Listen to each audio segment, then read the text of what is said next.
Hey, listen, I didn't know, I don't know if any of you knew this about me. Maybe you did, maybe you didn't. I don't know. But I grew up playing baseball my whole life. From the time I was 3, my parents put me on like the 4- and 5-year-old t-ball team. And I played baseball my whole life, loved the game. I wasn't half bad, enjoyed playing, played all the travel ball, played this, that, the Texas leagues, the this league, the that league, high school, played through college, loved baseball. So I'm going to tell you a baseball story this morning. I hope you like baseball. If not, you should really get on board with baseball. Baseball is an incredible sport. But so I was probably about 12 years old, and we were playing it was a travel ball all-star type game. We were playing this team that we really didn't have a chance to beat. We knew going in they had some really great players, and it was going to be really tough to beat this team. But we went in, we gave it our all. It was the last inning. They're up to bat, and we are leading.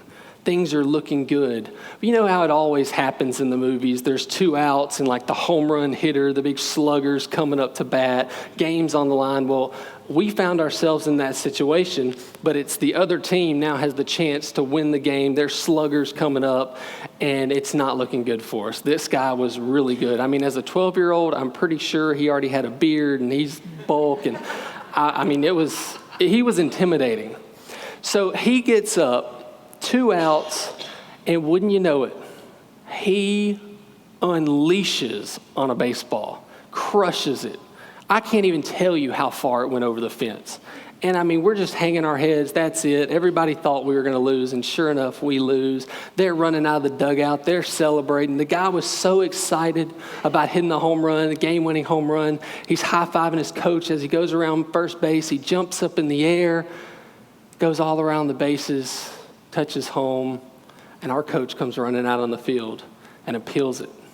Because when he jumped up in the air and high-fived his coach at first base, he stepped right over it. Didn't touch first base, and he was out. See, if you know the rules of baseball, that makes you excited. It's like, yeah, that's right. And you know, you probably heard the saying, and people say it all the time, well, you got to touch first base. You can't hit a home run. It's so true. He was out, and we won the game. I couldn't believe it. You got to touch first base. It's important. But here's the thing, because we're not just talking about baseball today. I mean, I could talk about baseball for hours, but we're not going to do that this morning. But we can miss first base in our redemption story. We can make it all the way around and become fully redeemed. Whatever story you're in, whatever situation, whatever life struggle you find yourself in, we can make it all around the bases and think we've made it home and think we've got our redemption. But we miss first base. And what I mean by that is we can miss God. It is possible for us to find our redemption, but yet miss our Redeemer. And that's what I don't want for any of us. We've spent now 10 weeks talking about redemption, and I hope you've enjoyed this series. This is actually the last installment of the series, and we'll start a new series next week, so make sure you're here for that. But we're wrapping it up today, and I hope that it's been a blessing to you. I hope you found redemption in these stories. But we cannot miss our Redeemer while we're looking for our redemption. If not, we've missed first base, and we're going to wind up home and realize it was all for nothing because we missed the one who brought the redemption. I want to share a couple other stories with you this morning. Many of you probably know this about me, but if you don't, there was a time in my life where I actually couldn't walk. I was about 25 years old, and my back, I don't know what happened, still can't tell you to this day, but my back locked up. I could not walk, couldn't hardly get out of bed. It was pretty bad. And I didn't know what to do. I'm thinking, I'm 25. How in the world is this happening to me? Now I'm up in a bed, can't do anything. And you know how you start thinking all the negative thoughts come in, and I'm fighting that. Oh gosh, I'm never going to walk again. And I had to quickly, put on my big boy pants and go to God. That's what I had to do because I was freaking out, to be honest. That's not supposed to happen to a 25-year-old, right? You're not supposed to not be able to walk. Well, I want to show you this morning what I did, what my approach was, and how I found God, and how I made sure that I didn't miss God in my redemption. And here's the God that I found. Here's the God that I ran into in Psalms 103. This is what I held on to in those moments. I turned there, I read this, I quoted it, I prayed it, I believed it. And Psalms 103, verse 1 says this: "Bless the Lord, O my soul, and all that is within me, bless his holy name. Bless the Lord, O my soul, and forget not all his benefits, who forgives all your iniquities, who heals all your diseases, who redeems your life from the pit, and who crowns you with steadfast love and mercy, who satisfies you with good, so that your youth is renewed like the eagle." I read that and I grabbed hold of it and I would quote it. God, you are going to renew me. You are going to restore my youth. I'm believing it. I'm believing it. I would pray it. I would start telling myself, I'd look in the mirror and start telling me, God is going to bring redemption in your life. You will walk again. You'll be fine. This pain is going to leave. I kept telling myself. And obviously, you see the end result. I'm obviously here. Praise God. There's no way of hiding that punchline. You see it.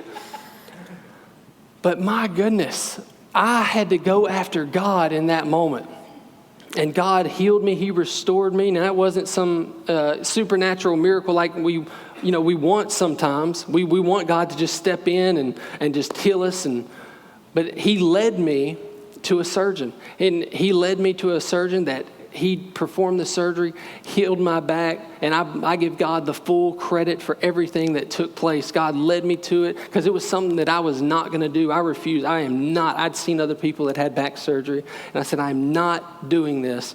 And then the Holy Spirit checked me and said, here's what I want you to do. Go to this man. I did. I listened, and I believed that scripture. Okay, God, I'm following you, and I'm believing this. You are going to restore me. And it happened. Praise God. And listen, this ended up being a small thing, a small time in my life. But it helped me develop a pattern of going after God. When I was in the middle of needing a redemption, in the middle of my story, this helped me to build a pattern in my life. It wasn't too long ago that I faced probably the most trying time that I've ever experienced for me personally. You know, sometimes it's easier to be with other people, to pray for other people, to believe God for other people in their healing and their deliverance and their redemption. But when it hits you, it hits home and it hits personally. And I don't find it to be as easy, but I built this pattern. And so when I experienced this, I ran right back to Psalms 103. And what happened, listen, to just be honest with you, it was terrifying for me. I had to really strap on my boots for this one. But out of nowhere, half of my body went completely numb, completely tingly and weird feeling, and I had no clue. Within 30 minutes of it, I was at the doctor getting checked out, trying to find out what in the world is going on. They're checking me to see if I had a stroke. Is it this? Is it that? I'm doing blood tests and doing this and that. And I'm telling you, I was freaking out. What in the world is this? Then I'm just kind of being honest with you, just sharing some stuff with you this morning. That's all right with y'all. But I started breaking out in rashes and my skin began to burn. And I'm going, God, what in the world is going on to me? I'm thinking, this must be me dying. I've never died before, so this must be what it feels like to die. This is it. But I had to strap on my boots. I had to get back in the Word. And I remember, God, you restored me. You brought redemption in my life. And I believe that you're going to do it again. And so I turned to Psalms 103 and I'd look in the mirror and I'd tell myself, soul, you bless the Lord. Bless the Lord. The Bible says, bless the Lord, oh my soul. So I would read it and I would tell myself, bless the Lord. No, you better bless the Lord, because I would, as it says it a couple times, bless the Lord, oh my soul, and all that is within me. And I'd tell myself, all that is within you, bless the Lord. You're going to bless the Lord no matter what, and he's going to bring you through this, and he's going to redeem you. Listen, I was in the natural, in the flesh, I was freaking out. Actually, I called my wife in there. I was looking in the mirror, I'm just freaking out, and I said, Jamie, look at my forehead. Do you see that? And she started laughing. She started laughing at me. She said, Brandon, that's a wrinkle. You're getting older. But I was just freaking out. I didn't know what was going on. And I saw a wrinkle and I was like, oh my gosh, has it always done that? Is that new? Is that different? She laughed at me. Oh, praise God. But I found Psalms 103 and I held on to it. And I began to speak it to myself and believe it because I was determined that I'm not getting through this redemption without seeking after my Redeemer, without finding my Redeemer. I'm going to find him. And if I go down swinging, I'm going to go down with him. I'd rather go down swinging with him than not have a redemption, than have a redemption and not have him. I was going after God with everything that I had. It's the pattern I built. It's all I know. Doesn't mean I wasn't scared. Doesn't mean I had all the answers, had it figured out. But I was going after God because he is my Redeemer and he is your Redeemer. And he, our Redeemer, is more important than our redemption. Amen. Praise God. Listen, there's a story in the Bible that I think illustrates this so well. And you probably know this story. You've probably heard this story. And Hollywood has kind of romanticized this story. They've told it their way. And it's the story of Moses. It's the story of the children of Israel being delivered from Egypt and from Pharaoh. And this story starts with Moses. And I'm going to give you the quick version because you probably know most of it. We've all seen the movie. Matter of fact, I saw the Ten Commandments movie, the old one. I don't know if it was made in the 70s or what. Terrible, terrible special effects and costumes. And I was watching it just a few weeks ago. It came on TV, and I had to turn it off because I kept telling James, oh, that's not in the Bible. No, that's not in the Bible. Oh, 30 minutes go by, and we've only made it from one verse to another, and I couldn't watch it anymore. That's the problem being a pastor and watching Hollywood movies about the Bible. I'm just sitting there, no, that's not. Anyway, so I had to turn it. But it starts with Moses being born a Hebrew. And Pharaoh is going through and he's killing the Hebrew boys. And so his mom puts him in a basket and puts him in the river. And Pharaoh's daughter sees him. And Pharaoh's daughter loves him and takes him to be her son and raises Moses. Well, Moses grows up in Pharaoh's palace. And as he's older, he sees one of his own fellow men, his Hebrew brothers, being oppressed. And he goes out and he strikes the Egyptian down. He kills the Egyptian. So now he's scared and he flees. And he flees away. He meets his wife, his father-in-law. He starts working for his father-in-law in a distant land. And as he's working for him one day, he's out in the field. And this is where the burning bush comes in. God appears to Moses in the form of a burning bush, and he tells him, go to Pharaoh because I've heard the cries of my people, and I'm about to deliver them, and I'm going to use you to speak to Pharaoh to bring their deliverance. It's what God tells Moses, and you know the whole interaction there with God and with Moses, and I'm not eloquent in speech, and so he sends Aaron with him, and he goes to Pharaoh. And so now we have Moses and Aaron standing there before Pharaoh, and he tells them, let my people go. Might even sung that song before. But he tells them, let my people go, and Pharaoh says no, he doesn't let them go. And 10 times he goes back and forth, and God sends these plagues. He sends frogs, he sends locusts, he turns the water into blood, he sends flies. Horrific penalties, consequences, judgments, plagues that God sends on the Egyptians. And then the final one, God takes the life of the firstborn son of every Egyptian. And finally, Pharaoh says, okay, get out of here. Get out of here, go, leave. And that's when they left and they plundered the entire land of Egypt. They get out of there. God has now delivered his people from Egypt. Now that's the quick version of it. I'm sure you've probably heard it, but that's the quick version. They were delivered by God through great and mighty plagues and power that God brought them through by the power of his arm, his strength. He brought his children through. And that's the gist of the story. But this morning, I want to answer 3 questions that maybe you've thought about, maybe you haven't. But I want to answer 3 questions about this story that I want to look into. And I want to make sure that we've got the right viewpoint of what was going on and what was really going on behind the scenes and what God was doing in their life. And the first question I want to answer about this story is, why did he bring them out? Why did God bring the children of Israel out of Egypt? As we're talking about this, think God could have done anything he wanted to, at any point he wanted to. If he wanted to, he could have just wiped out Egypt right there and said, here, Take their palace, take their land. You can have this too. I'm going to bless you. But why did he bring them out? You might think, or you might have read, or might have heard, might have been told, well, he's bringing them out to the promised land. He promised them this land. He promised it to Abraham, Isaac, and Jacob, and that's what he's doing.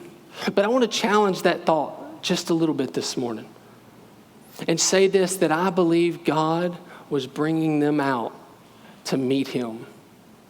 Their Redeemer was bringing redemption in their life so they could meet him, so they could worship him, so they could know their God. Because up until this point, they'd gone 400 years in bondage and slavery and living in a land that wasn't their own. And they had only heard about who God was. They'd heard stories about Abraham and Isaac and Jacob and Joseph. And they heard stories about him. But God looked down on them and he said, I'm about to redeem you. And I'm going to bring you out here to meet me, to worship me, so that you know I am your God. Listen to what he said in Exodus chapter 3, verse 18. Moses is told by God to go to the elders and speak to him. And he says this. God says to Moses, the elders will listen to you. Then you and the elders are to go to the king of Egypt and say to him, the Lord, the God of the Hebrews, has met with us. Let us take a 3-day journey into the wilderness to offer sacrifices to the Lord our God. That's what God told Moses to tell Pharaoh. He didn't tell him to go to Pharaoh and say, hey, look, we got this promised land. It's flowing with milk and honey. It's supposed to be the best honey in the world, and I got to get my people there. That's what God said. God told, now he had an end result. He had a plan, and he eventually was going to bring them there.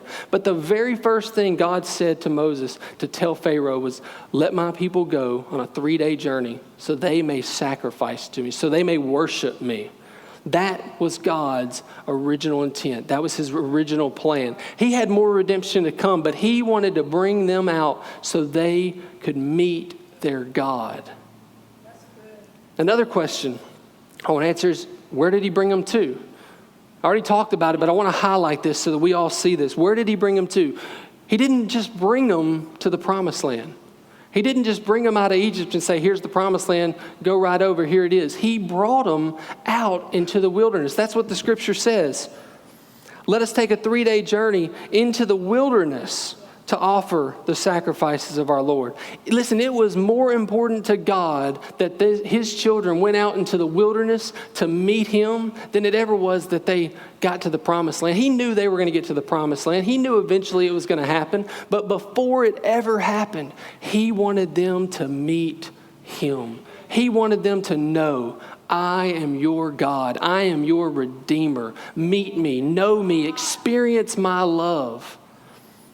And question number 3, why did he send the plagues? This is a very good question. Why did God send the plagues on Egypt? And your first thought might be, and my first thought, and the easy first thought to have is, well, duh, Pharaoh wouldn't listen. Pharaoh wasn't listening. So God had to send the plagues in. God had to show him. God had to teach him a lesson.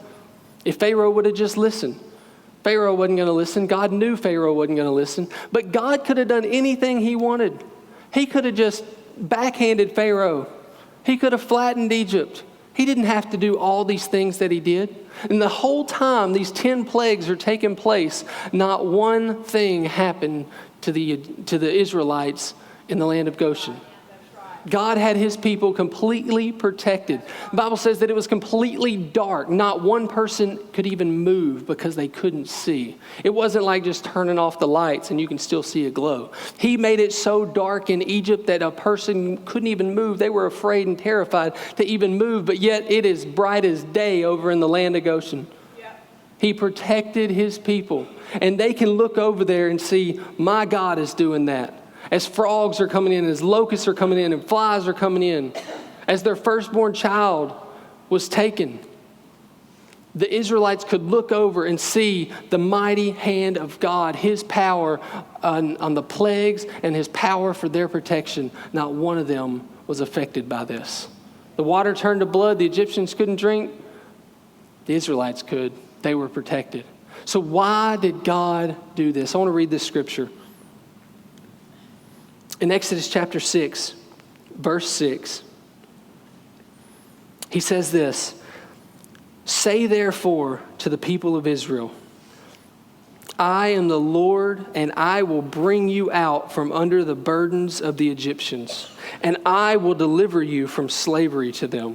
And I will redeem you with an outstretched arm and with great acts of judgment. I will take you to be my people, and I will be your God. And you shall know that I am the Lord your God, who brought you out from under the burdens of the Egyptians.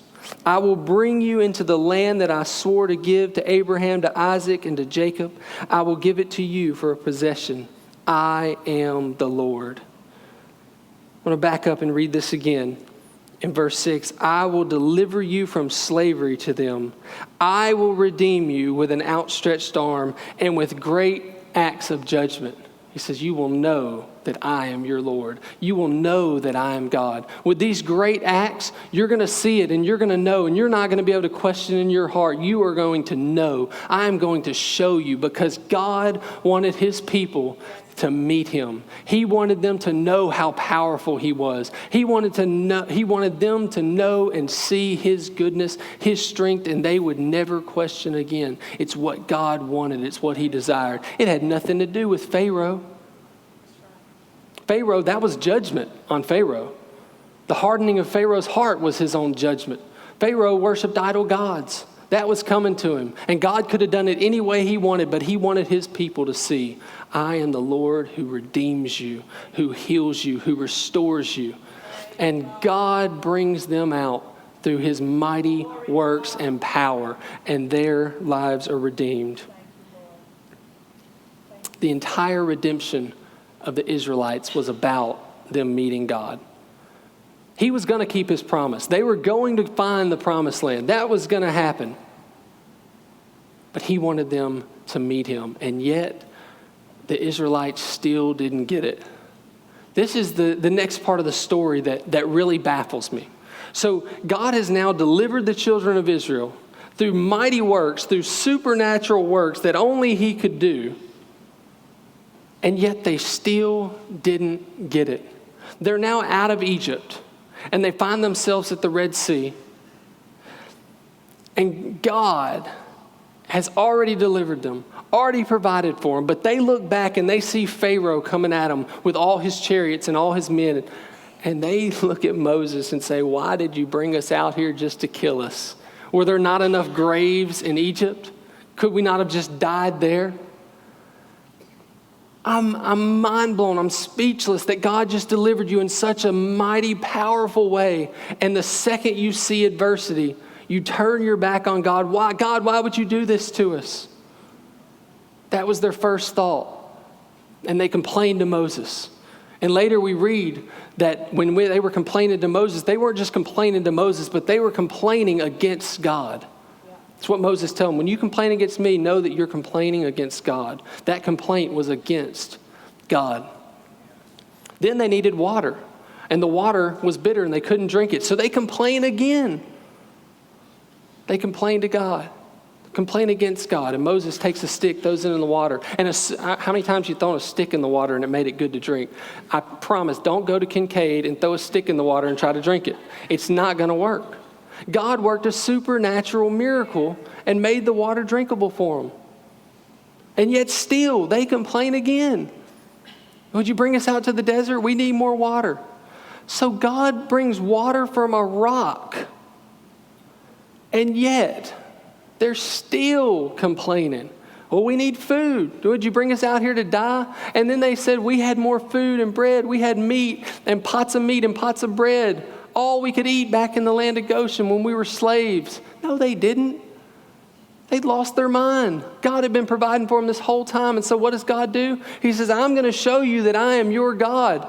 And he brings manna and quail supernaturally and provides for them and takes care of them. And over and over and over, this thing happens and they complain against God. This thing happens and they complain against God. After everything that God had done for them. But I'm going to tell you, this was a pattern that they developed. When they had adversity, the Israelites, they didn't know God. They hadn't experienced God. They didn't know his goodness. And they had built up a pattern of when stuff got bad, they didn't go to God. They didn't turn to God. Listen to what they did in Exodus chapter 5, verse 15. Now this is after Moses first goes to Pharaoh and he tells him, let my people go. And Pharaoh answers him and says, why do you have your people not working? Because they were slaves and they were brick makers. He says, I see that you have them sitting down and not working. I'm going to make their work even harder. We have been giving them straw, but now I'm going to make them go out into the field. And they're going to have to get their own straw. And they're going to have to make the same quota. So same work, same quota, but now they've got to go gather their own straw. And they weren't making their number. They weren't making their quota. So their taskmasters begin to beat them, begin to treat them harshly. So instead of them going to God, the God that they haven't met, the God that they haven't intimately known yet, they go to Pharaoh to be their redeemer. They need redemption. They're being mistreated, beaten, and they go to Pharaoh in verse 15 of chapter 5. It says, then the foreman of the people of Israel came and cried to Pharaoh, why do you treat your servants like this? Their response was to go to Pharaoh. Their response wasn't to go to God. And so whenever they're delivered and they still haven't yet met God in their heart, they'd seen God. If they had eyes, they saw what was happening, but yet they hadn't met God in their heart yet. They were still missing him, and they were still turning their back on him. They were still missing their Redeemer, even though their redemption was taking place. And it led to some of the most tragic moments for them. One of the things that God told Moses was, as a sign so that you know that I sent you, so that you know this is my plan and my will. When you deliver the children of Israel, you will worship me. You will serve me on Mount Sinai, is what he tells him. He says, you'll worship me on this mountain where he spoke to him in the burning bush. You will worship me. He gets the children of Israel all the way to that mountain. They're out in the wilderness. He goes up into the mountain for 40 days. And the children of Israel who developed this pattern of not turning to God, things get tough, they don't go to God. They developed a pattern. So Moses is up in the mountain for 40 days, and they come to Aaron. And they said, we don't know what happened to Moses. We don't know what's become of him. He's probably got eaten by a mountain lion. That's me paraphrasing. They didn't know what happened to him. They said, so Aaron, make for us a new God. Make for us an image. And he does, and they do. And he makes a golden calf. At the very mountain that God said, you're going to come out and worship me, they turn to a golden statue that they made with their own hands. And then they said, see, this is the God that delivered us through mighty works out of the land of Egypt. Are you kidding me? They lost their mind. They just built that with their own hands. They've seen the power of God, and yet they were missing their Redeemer the whole time. They were missing it. 3,000 men that day were killed by the sword, worshiping idol gods.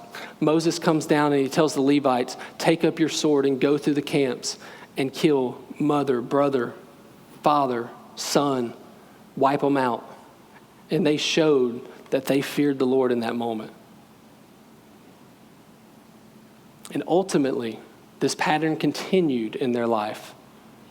We see whenever they're about to take in the promised land and they send spies over and they come back and they give an evil report, the Bible says.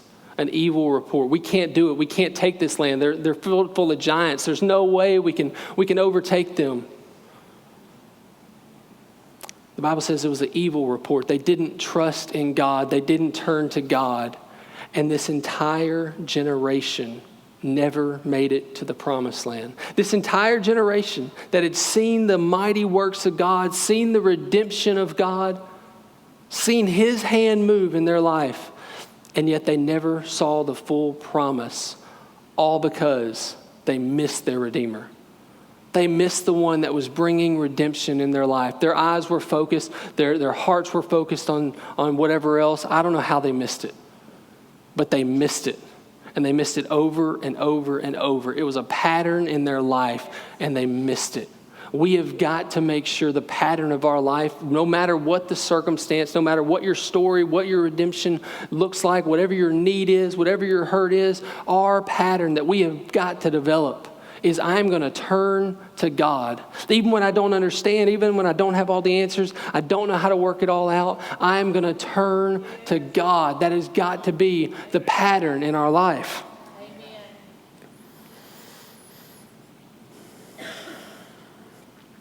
Amen.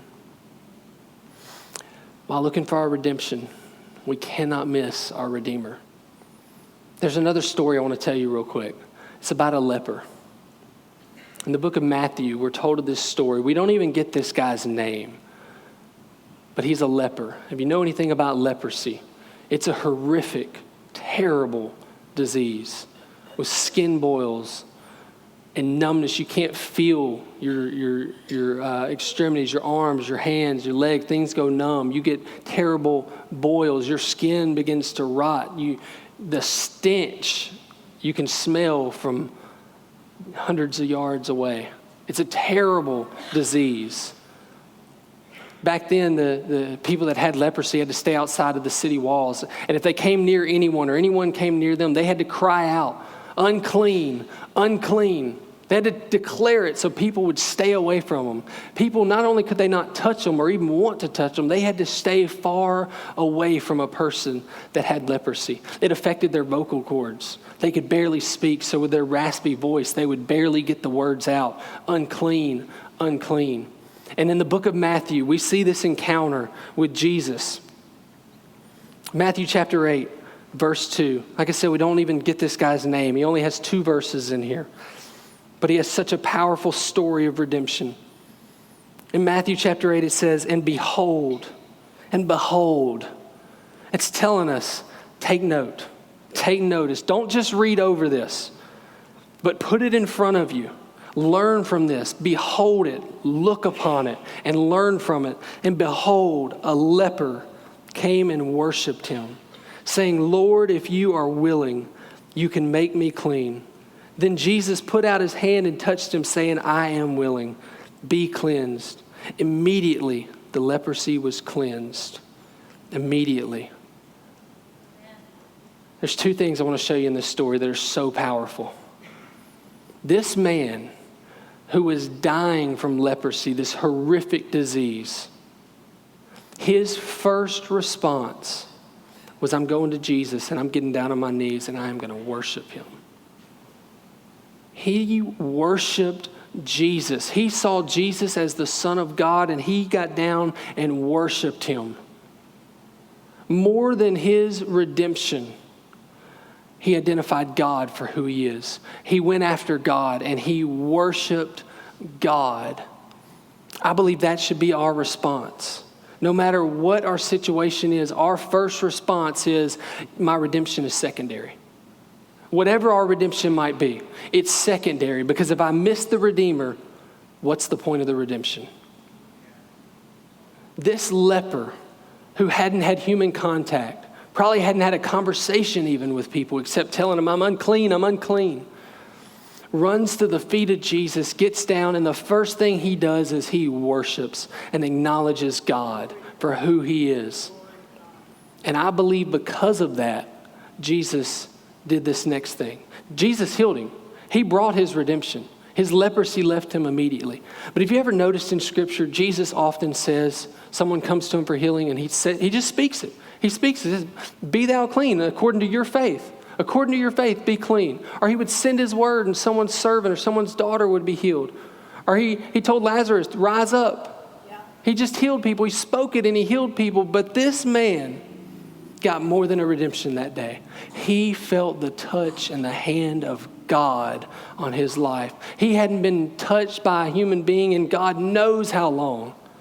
But he sought after God and he worshiped him. And it was more than just a redemption for this man in this moment. He worshiped God and he found redemption and he found God and God touched his life. God gave him more than he could ever ask for in that moment. He was just hoping for his leprosy to be gone, but the Son of God laid his hand on him and he experienced and he knew the power of God in that moment. Amen.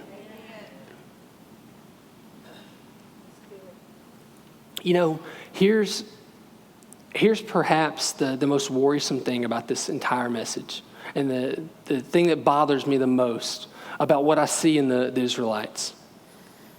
God knew they were going to miss him. God brought redemption in their life knowing they were going to miss it. God brought them out and worked his mighty works and redeemed them knowing an entire generation is going to miss it. His whole plan was for them to know him, them to experience him, and he knew an entire generation would miss it, and yet he still did it. It's my hope that wouldn't be us, that we wouldn't experience that we wouldn't find ourselves at the end of our redemption. Life has been restored. Our hope has been restored. Whatever situation it is, our health has been restored. And the whole time God knew we would miss it. That can't be us. That can't be us. There's one last thing I want to show you. It's found in Exodus chapter 33. And this is Moses. This is Moses having the right response. As God tells him, in Exodus 33, verse 1, the Lord said to Moses, "Depart, go up from here, you and the people you have brought up out of the land of Egypt, to the land which I swore to Abraham, Isaac, and Jacob, saying, to your offspring I will give it. I will send an angel before you, and I will drive out the Canaanites, the Amorites, the Hittites, the Perizzites, the Hivites, and the Jebusites. Go up to the land flowing with milk and honey, but I will not go up among you, lest I consume you on the way, for you are a stiff-necked people." This is it. God tells Moses, go up, possess the land, take it, it's yours. The land that I promised for hundreds of years, here it is. I'm telling you now, go, take it. Matter of fact, I'm going to send an angel ahead of you, and he's going to wipe out everything, everyone. And I'm going to clear the way. I'm going to do the work for you. You just go live there. Go take it. It's yours. I promised it. Here it is. Here's your full redemption. But I'm not going with you. I'm not going to be there.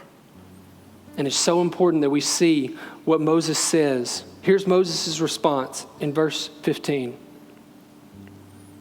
And he said to him, Moses said to God, "If your presence will not go with me, do not bring us up from here." God said, take the land, it's yours. Here's the promise, here's the full redemption. But I'm not going to be with you. And Moses said, I don't want it. I don't want a redemption without my Redeemer. I don't want redemption without your presence.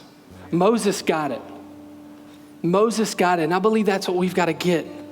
We've got to get in our heart and know.